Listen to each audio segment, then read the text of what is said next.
If you are watching this video and you are thinking about letting a friend stay in your spare bedroom, stop. Just stop. Turn off the savior voice in your head, put down the phone, and listen to me. My name is Emma Cole. I am 32 years old, and 6 months ago, I had everything a woman is supposed to want. I had a husband who came home every night at 6 p.m. I had a house in the suburbs with a white picket fence. I had a best friend who I trusted with my life. I thought I was a good person. I thought being a good woman meant helping people. I thought love meant saying yes, but I was wrong. I destroyed my own life with one act of kindness. I let a Trojan horse into my castle, and I opened the gate wide, smiling the whole time. This is not just a story about cheating. Cheating is common. What happened to me was worse. This is a story about how I was erased from my own life, slowly, day by day, in my own house. This is why you never, ever let a friend move in with your husband. Let me tell you about Lucas. Lucas Reed was my husband for 7 years. If you met him, you wouldn't look twice. He wasn't the type of man who turned heads. He was quiet, controlled, steady. He was an accountant. He liked his shirts ironed a certain way. He liked his coffee black. He wasn't romantic. He never bought me flowers for no reason, never wrote poems. But he was safe, or so I thought. My life was a straight line. Wake up, coffee, work, dinner, sleep. I loved that safety. I grew up in a chaotic house, so Lucas felt like an anchor. I believed that because he was boring, he was loyal. I believed that because he was quiet, he was honest. And then there was Nora. Nora Hayes, my best friend since college. If I was the anchor, Nora was the storm. She was everything I wasn't. Loud, colorful, emotional. She was a mess, but she was a beautiful mess. She was always in trouble. Bad boyfriends, lost jobs, maxed out credit cards. And I was always the one to fix it. I loved fixing her. It made me feel strong. It made me feel needed. She would call me at 2 a.m. crying, and I would listen. She would say, "Emma, you are the only stable thing in my life. I'd be dead without you." I believed her. I believed our friendship was sacred.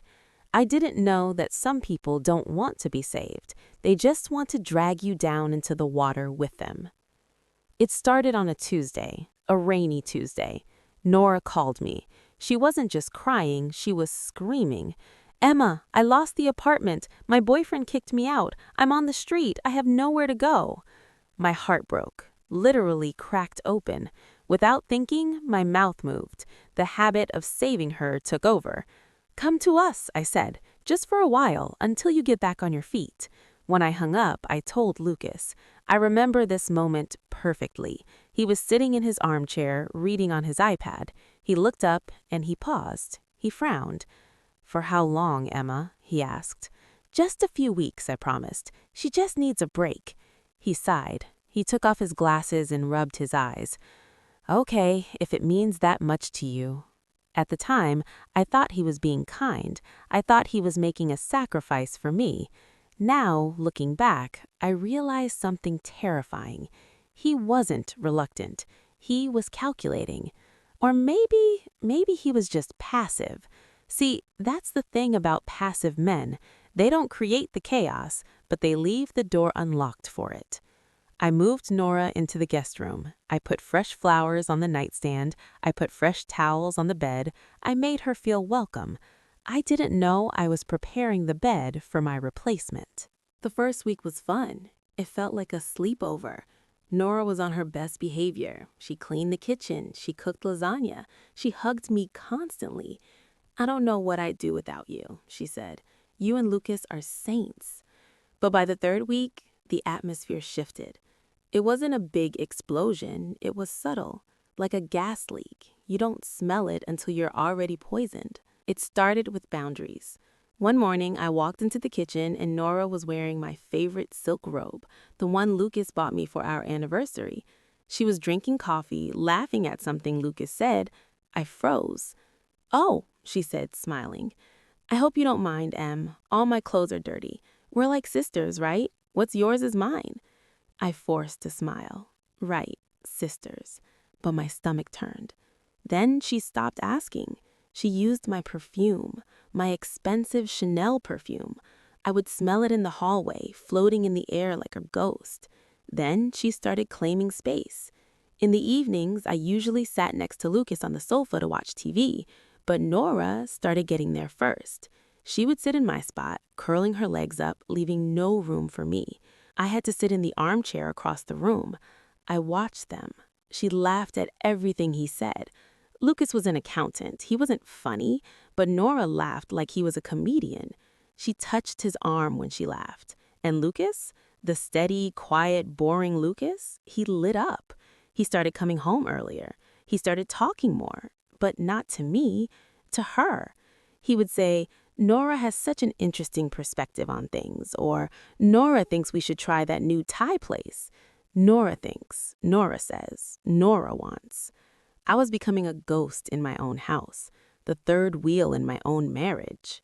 I am not a jealous person, but I am not blind. One night, after dinner, they were doing dishes together. They were hip to hip at the sink, playfully splashing water. I felt sick, a sharp physical pain in my chest. I waited until we were in bed to talk to Lucas.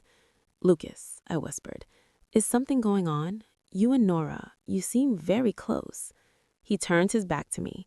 "God, Emma," he sighed, "why do you always think the worst?" "She's your best friend," he said. "She's going through a hard time. I'm just being nice. Isn't that what you wanted? You wanted me to welcome her." See what he did there? He twisted it. He made his flirtation look like my request. "You're imagining things," he said. "You're stressed from work. You're insecure." I went to Nora the next day. I tried to set a boundary. "Nora, I think maybe you should find your own place soon. It's getting cramped." She looked at me with those big, innocent eyes.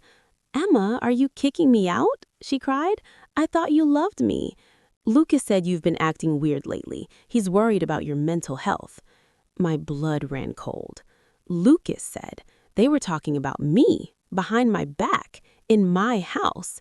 They were building a narrative where I was the crazy one, the jealous wife, the hysterical friend, and they were the victims. I started to doubt myself. Maybe I was crazy. Maybe I was just being mean. I apologized. I literally apologized to my husband for suspecting him. That apology is the biggest regret of my life, because while I was apologizing, they were already crossing the line.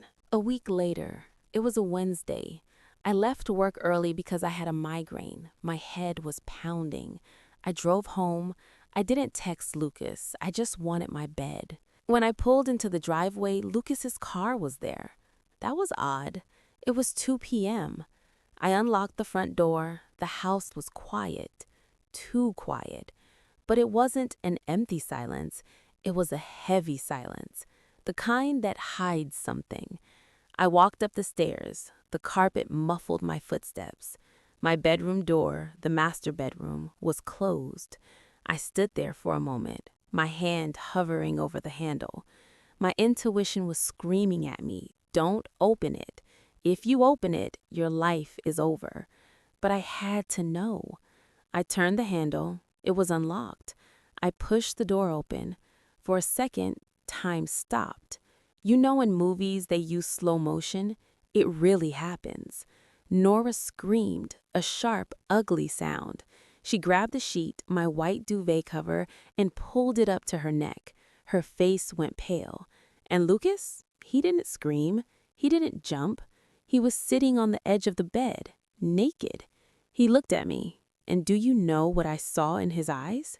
Not fear, not guilt, annoyance.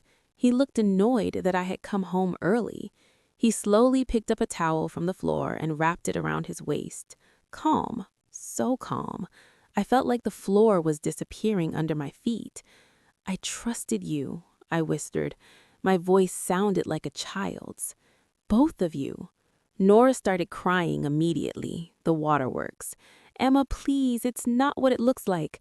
We just..." It just happened. We couldn't fight it. Stop, I said. I looked at Lucas. You let her live here? You watched me feed her? You watched me help her? And you did this? He looked at me and shrugged. I told you, Emma. Nora listens to me. You never listen. He blamed me. In that moment, standing naked in our bedroom next to my best friend, he blamed me. People ask me, did you kick them out? I tried. I screamed at them to get out. Nora packed her bags, sobbing, playing the victim until the very end. I never meant to hurt you, she wailed. Lucas just dressed slowly like he was getting ready for work.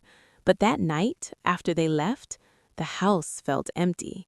I sat on that bed, the bed they had just been in, and I realized this isn't my home anymore. Every room reminded me of a lie. The kitchen where they laughed, the sofa where they touched, the hallway where I smelled her perfume. Lucas sent texts later. First, apologies, then blame. You were always working. You were emotionally distant. Nora understood me. I didn't reply. I realized that if I stayed in that house, I would die. My soul would die. So I packed my bags. I left the house. I left the marriage. I left the friendship.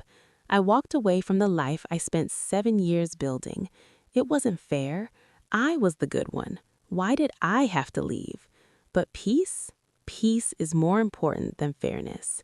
That was 6 months ago. The divorce is finalized. Lucas and Nora are still together, I think. I heard they are miserable. 2 cheaters in a relationship. They never trust each other. But I don't care about them anymore. I care about you, the person watching this. Listen to me clearly. Your home is your sanctuary. It is the one place in the world where you should feel safe. When you invite chaos into your sanctuary, do not be surprised when it destroys your peace. We women are taught to be kind, to be accommodating, to share. But there are some things you do not share. You do not share your boundaries. You do not share your husband. If your friend is in trouble, help her. Pay for a hotel. Help her find a job. Send her money. But do not give her the key to your castle. Because the saddest truth I learned is this: betrayal doesn't come from your enemies. It comes from the people you are trying to save. Don't be a savior. Be a woman who protects her peace. My name is Emma. I lost everything, but I found myself. And trust me, I am worth more than what I lost.